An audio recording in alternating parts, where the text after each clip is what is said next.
இதெல்லாம் தாண்டி கம்பெனிக்கு ப்ராஃபிட் வந்தால் தான் எனக்குன்னு சொந்தமாக ஒரு ப்ராஜெக்ட் தூக்கி கொடுப்பாங்க. ஈஸியாக தூக்கி கொடுத்துட முடியாது பாரு. ஏங்க ஒரு வாரத்தில் உங்களுக்கு இவ்வளோ ப்ராஜெக்ட் வர்றப்ப கண்டிப்பாக இதுக்கப்புறம் உங்களுக்கு நிறைய ப்ராஜெக்ட் வரதாங்க போகுது. இதில் யோசிக்கிறதுக்கு என்ன இருக்குது? அவங்க சும்மா நம்மக்கிட்ட பூச்சாண்டி காட்டிகிட்டு இருக்காங்கன்னு நினைக்கிறேன்.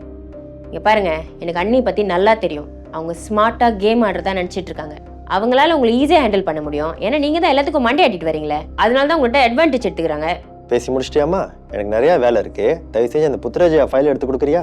ஓ, இப்போ நான் பேசுறத கேட்க கூட உங்களுக்கு இன்ட்ரெஸ்ட் இல்லை. நான் நினைக்கிறேன் அண்ணி உங்களுக்கு ஏதோ பூஜையை போட்டிருக்குன்னு மொத்தம் இப்படி இருக்கீங்க. ஐயோ, ஒரு பூஜையும் இங்கே போடலை. இப்போ என்ன தான் பண்ண சொல்கிறேன்? ஒன்றும் பண்ண தேவையில்ல. இது வரைக்கும் ஒன்றும் பண்ணி கிளிக்கல தானே, இதுக்கு மேலேயும் ஒன்றும் பண்ண தேவையில்ல, போங்க.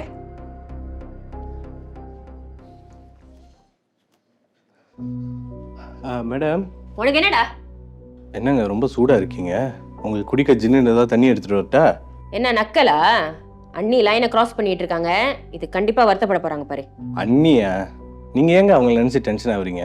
விடுங்க. அவங்க ஏதாவது உங்களுக்கு ப்ராஜெக்ட் கொடுத்தாங்களா புதுசாக? இன்னும் இல்லை. ஆனால் எனக்கு மட்டும் ப்ராஜெக்ட் கொடுக்கலன்னு வச்சுக்கோயேன், நான் கண்டிப்பாக பெரிய பிரச்சனை பண்ணிடுவேன். கண்டிப்பாக கொடுப்பாங்கங்க. ஏங்க, நான் முதல்ல உங்கள் அண்ணனுக்கு ஃபோன் பண்ணிக்கிட்டே இருக்கேன். அவர் ஃபோன் எடுக்க மாட்டாரு. எங்கே போயிருக்காருன்னு தெரியுமா உங்களுக்கு? அது எங்கே சுற்றிட்டு இருக்குன்னு எனக்கு எப்படி தெரியும்? இல்லைங்க, காலையில் போய் ஒரு கிளைண்ட்டை பார்க்குறேன்னு சொல்லி தான் போனார். இன்னும் போய் பார்க்கலன்னு நினைக்கிறேன். அந்த கிளைண்ட் எனக்கு ஃபோன் பண்ணிக்கிட்டு இருக்காங்க, அதான் கேட்டேன். அண்ணன் இப்படி பண்ணாத. அது வேற யாரையோ பார்க்க போயிருக்குன்னு நினைக்கிறேன். அண்ணன் ஏதோ கூத்து பண்ணுது, கண்டுபிடிக்கிறேன்.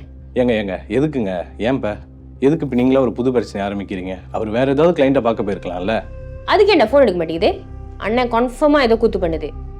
நான் நினைக்கிறேன் அண்ணன் பிரியாவை தான் பார்க்க போயிருக்குன்னு. புது கடி வாங்கிச்சுல, அதான் அவங்கள கூட்டிட்டு ஊர் சுத்த போயிருக்கு.